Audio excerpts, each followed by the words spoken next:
बच्चों चलते हैं मेंटल मैथ क्लास 7 के नेक्स्ट पार्ट पर। मैं हूं हरी सर और आप देख रहे हैं यूट्यूब चैनल चलो कदम बढ़ाएं। तो बच्चों मेंटल मैथ आपका एक ऐसा मैथ है जो आपकी मेंटल मैथ क्विज में तो हेल्प करता ही है, साथ ही जो आपके एग्जाम होंगे उसमें भी काफी हेल्प करता है ये। तो इसलिए इसे ध्यान से देखें और सीखें और दूसरों को जरूर बताएं। ठीक है, आइए करना शुरू करते हैं। क्वेश्चन नंबर 36 क्या कहता है? फ्रॉम द गिवन फिगर, ये फिगर गिवन है, find the value x y z की वैल्यू फाइंड आउट करनी है। ठीक है, आइए करना शुरू करते हैं। तो सबसे पहले हम क्या करेंगे, मैं इसको नाम लिख लेता हूं, ये ए हो गया, ये बी और ये सी और ये डी रख लेता हूं। ठीक है, तो सबसे पहले यहां पर हमें जो फाइंड आउट करना है, एंगल ए बी सी में ए बी डी में एक्स की वैल्यू फाइंड आउट करनी है। देखो in triangle A B D, तो ए बी डी हो गया, तो एक्स की वैल्यू फाइंड आउट करनी है। तो तीनों एंगल का सम कितना होगा? 180 होगा, यानी 50 प्लस 50, ठीक है, और plus x equal to 180 degree. ठीक है, तो एक्स इक्वल 180, 50 और 50 100 प्लस का इधर आकर माइनस का हो जाएगा, और माइनस किया तो आ गया बच्चों 80 डिग्री। ठीक है, एक्स की वैल्यू आ गई 80 डिग्री। अब हमें करनी है जेड की वैल्यू फाइंड आउट कर लेते हैं, और वाई की भी आप चाहे तो कर सकते हैं, क्योंकि देखो कैसे करेंगे, ये लाइन 180 डिग्री पे होती है और angle x plus angle y दोनों का सम होना चाहिए 180। तो इस तरीके से इन्हें क्या बोलेंगे? लीनियर पेयर बोलते हैं बच्चों। यहां पर मैं लिख देता हूं लीनियर पेयर। ठीक है, तो एक्स की वैल्यू 80 है, y की अब आपको फाइंड आउट करनी है, तो आपको मालूम हो गया होगा कि y की वैल्यू तो 100 आएगी। तो आइए लिख लेते हैं 180, 80 इधर प्लस इधर आकर ये माइनस हो गया, और ये आ गया 100 डिग्री। तो y की वैल्यू आ गई। अब z की वैल्यू आप फाइंड आउट कर सकते हैं।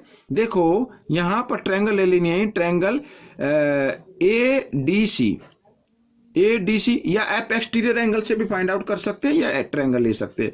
तो ADC में 30 और प्लस ये y की वैल्यू क्या आई है? 100 डिग्री आई है। अब z की वैल्यू आपको फाइंड आउट करनी है, और तीनों एंगल का सम क्या होगा? 180 डिग्री होता है।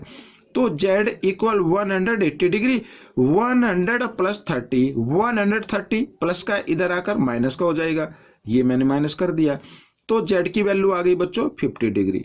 ठीक है, x की वैल्यू आ गई, y की वैल्यू आ गई, z की वैल्यू आ गई। आइए नेक्स्ट क्वेश्चन करते हैं।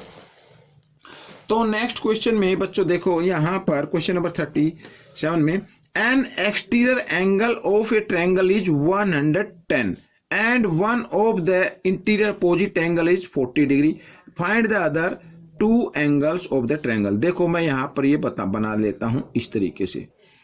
ठीक है, ये एक्सटीरियर एंगल हो गया, इसको मैं नाम दे देता हूं ABC, और ये D, ये जो है ना ये एक्सटीरियर एंगल ये है 110 डिग्री का, और इसका इंटीरियर अब ये हो गया, अपोजिट एंगल ये हो गए। तो यहाँ पर A मान लीजिए 40 डिग्री का है। ठीक है, अब ये एंगल और ये एंगल हमें फाइंड आउट करना है। अब we know that the exterior angle of triangle is equal to its interior opposite angle. ठीक है, यानी कि एक्सटीरियर एंगल अपने इंटीरियर अपोजिट एंगल के सम के इक्वल होता है। ठीक है, तो यहां पर बच्चों angle A plus angle C equal होगा एंगल ABD के। ठीक है, ये एक्सटीरियर एंगल हो गया। तो A की वैल्यू तो 40 डिग्री है, C की हमें फाइंड आउट करनी है, ABD 110 का है, तो 40 इधर प्लस है, इधर आकर ये माइनस का हो जाएगा, तो एंगल C की वैल्यू आ जाएगी। आइए माइनस कर लेते हैं, सॉरी 110 है, तो यहां पर बच्चों एंगल C की वैल्यू आ गई कितनी? 70 डिग्री आ गई। ठीक है, तो C की वैल्यू आ गई है। अब हमें ये वैल्यू फाइंड आउट करनी है, तो ये 70 आ गई, और यहां पर यानी ABC की वैल्यू फाइंड आउट करनी है। तो देखो एंगल ABD और प्लस एंगल ABC, ठीक है, ये एंगल और ये एंगल एक ही लाइन पर बने ना, तो इन्हें बोलते हैं लीनियर पेयर। तो लीनियर पेयर 180 डिग्री का होता है, यहां पर मैं लिख भी लेता हूं लीनियर पेयर। ठीक है, इस तरीके से। तो ABD आपका है क्या? 110 का प्लस ABC आपको फाइंड आउट करना है। ठीक है, अब एंगल ABC इक्वल 180, 110 इधर प्लस इधर आकर ये माइनस हो जाएगा, और माइनस किया तो कितना आ गया बच्चों 70 डिग्री आ गया। तो ये 70 आ गया, यानी सी की वैल्यू 70 और एबीसी की वैल्यू भी क्या आ गई 70। ये आपका आंसर आ गया। आइए अब करते हैं क्वेश्चन नंबर 38। तो क्वेश्चन नंबर 38 में from the given figure find angle A और एंगल बी। एंगल ए और बी की वैल्यू फाइंड आउट करनी है। ये तो बिल्कुल इजी है। देखो in triangle A B C में angle A C D is an exterior angle. ठीक है, ये तो पता ही है, यहां पर लिख लेते हैं। ये एक्सटीरियर एंगल हो गया, और एक्सटीरियर एंगल इक्वल होता है अपने इंटीरियर अपोजिट एंगल जो होते हैं उनके सम के इक्वल होता है। यानी एंगल ए और प्लस एंगल बी इक्वल होगा एंगल ए सी डी। ठीक है, अब ए की वैल्यू क्या है 5x और बी की क्या है 3x, और यहां पर आ गया ये 80। 5x और 3x हो गया 8x equal to 80 degree. x की वैल्यू निकाल लीजिए 80, 8 इधर मल्टीप्लाई में इधर आकर डिवाइड में आ गया, 80 को 8 से डिवाइड किया तो आ गया कितना 10 डिग्री आ गया। तो x की वैल्यू तो आ गई आपकी।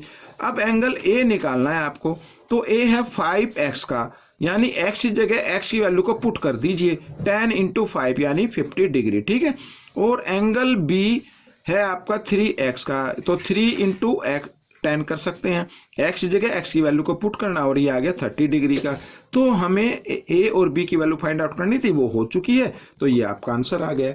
आइए करते हैं क्वेश्चन नंबर 39। अब क्वेश्चन नंबर 39 ये देखिए यहां पर, one of the exterior angle of triangle is 100।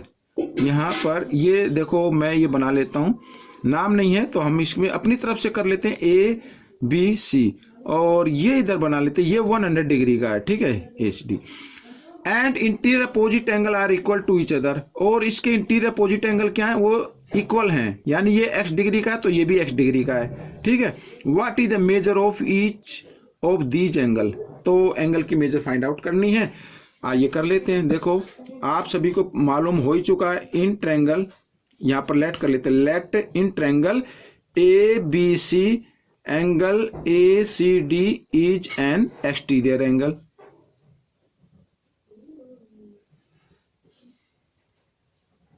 ठीक है, तो एक्सटीरियर एंगल इक्वल होता है बच्चों ए सी डी, ये इक्वल होगा अपने इंटीरियर अपोजिट एंगल के सम के equal, angle A plus angle B. ठीक है, यहां पर आप चाहे तो बच्चों यहां पर कंक्लूजन लिख सकते हैं। ठीक है, इन ट्रायंगल मैं लिख देता हूं, इन ट्रायंगल, ठीक है, exterior angle is equal to the sum of its interior opposite angle। ये आपको लर्न कर लेना है। ठीक है, और ये देखो अब ACD यहां पर एक्सटीरियर एंगल है ये, तो इसकी जगह 100 लिख सकते हैं, और आगे क्या है, हाँ ये क्या इक्वल है, तो ये x डिग्री का आगे, सॉरी यहाँ पर इक्वल का साइन x प्लस x इस तरीके से, तो 1x और 1x 2x इक्वल 100 डिग्री इस तरीके से लिख सकते हैं। तो x की वैल्यू निकालनी है, तो 102 इधर मल्टीप्लाई में इधर आकर डिवाइड में आ गया, तो ये आ गया 50 डिग्री। तो x की वैल्यू क्या आ गई 50 डिग्री। तो यहाँ पर एंगल A जो हमने एज्यूम किया है वो 50 डिग्री है, और साथ ही बी कितने का होगा 50 डिग्री का होगा। अगर आपको कहा जाए कि ये एंगल ए सी बी भी फाइंड आउट करो, हालांकि आपके आंसर ये हैं, तो इसको भी आप फाइंड आउट कर सकते हैं, और इसको रेखीय लीनियर पेयर से फाइंड आउट कर सकते हैं, या sum of three angles of property से भी फाइंड आउट कर सकते हैं। अगर देखो वैसे ऑप्शन में देना, देखो ये तो 100 का आ गया ना, लीनियर पेयर 180 के होते हैं, तो 180 में से 100 माइनस कर दे तो ये कितने का आ जाए 80 डिग्री का आ जाएगा। इस तरीके से क्वेश्चन सोल्व हो जाएगा। ठीक है, अगर ये पूछा हो तब, तो ये एंगल हमारे आ चुके हैं। अब हम करते हैं क्वेश्चन नंबर 40, इस पार्ट का लास्ट क्वेश्चन है। ठीक है, आइए देखो, find the value x and y की वैल्यू फाइंड आउट करनी है। अब सबसे पहले आप y की वैल्यू फाइंड आउट कर लीजिए। कैसे, ये लाइन 180 पे तो y प्लस 90 95 180 डिग्री होगा। कौन से एंगल होते हैं? लीनियर पेयर होते हैं, ठीक है, इस तरीके से।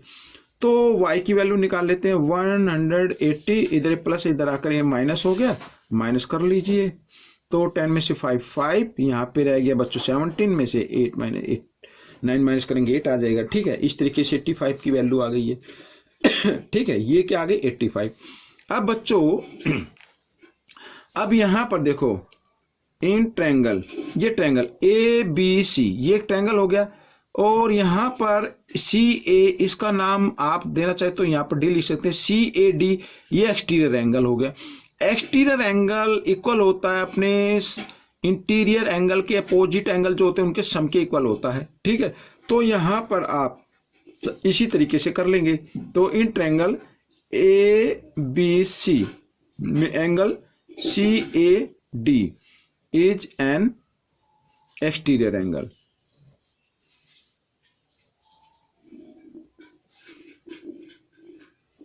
इस तरीके से, ठीक है। तो ABC ये एक्सटीरियर एंगल हो गया, तो यानी कि ये X इक्वल होगा यहां पर B प्लस यहां पर इसका Y, या Y लिख लेता हूं मैं, ठीक है, Y के। अब यहाँ पर X की वैल्यू आपको फाइंड आउट करनी है, B की वैल्यू तो आपको मालूम है 40, और Y की वैल्यू तो आ गई है, यहाँ पर ही आ गई 85।